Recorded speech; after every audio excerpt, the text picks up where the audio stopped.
Welcome to JSR news. తెలంగాణలో తొలిసారి ropeway పర్యాటకం. స్వదేశీ దర్శన్ పథకం కింద భువనగిరి కోటలో 56 కోట్లతో రోప్వే ఏర్పాటు. తెలంగాణలో రోప్వే పర్యాటకం త్వరలోనే అందుబాటులోకి రానుంది. స్వదేశీ దర్శన్ పథకం కింద భువనగిరి కోటను 56 కోట్ల వ్యయంతో అభివృద్ధి చేసేందుకు పర్యాటక సంస్థ తాజాగా టెండర్లు పిలిచింది. హైదరాబాద్, వరంగల్ జాతీయ రహదారి నుంచి కోట వరకు కిలోమీటరు దూరం రోప్వే ఏర్పాటు చేయనున్నారు. రాష్ట్రంలో ఇదే తొలి రోప్వే కానుంది. ఏకశిల రాతిగుట్టపై నిర్మించిన భువనగిరి కోటకు శతాబ్దాల చరిత్ర ఉంది.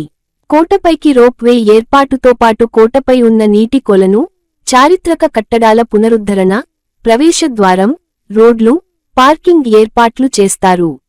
భువనగిరి కోట ప్రాజెక్టులో భాగంగా రోప్వే కోసం 15.2 కోట్లు ఖర్చు చేయనుండగా 30 మీటర్ల వెడల్పుతో యాక్సెస్ రోడ్డు, పార్కింగ్ వంటి నిర్మాణాల కోసం 10.7 కోట్లు, ప్రవేశద్వారం, టూరిజం సదుపాయాలు, చారిత్రక కట్టడాల పునరుద్ధరణకు 10.3 కోట్లు, ఇతర ఏర్పాట్లకు 11 కోట్లు ఖర్చు చేస్తారు. మీకు తాజా real estate, tourism, market updates అందించే విశ్వసనీయ వేదిక JSR న్యూస్.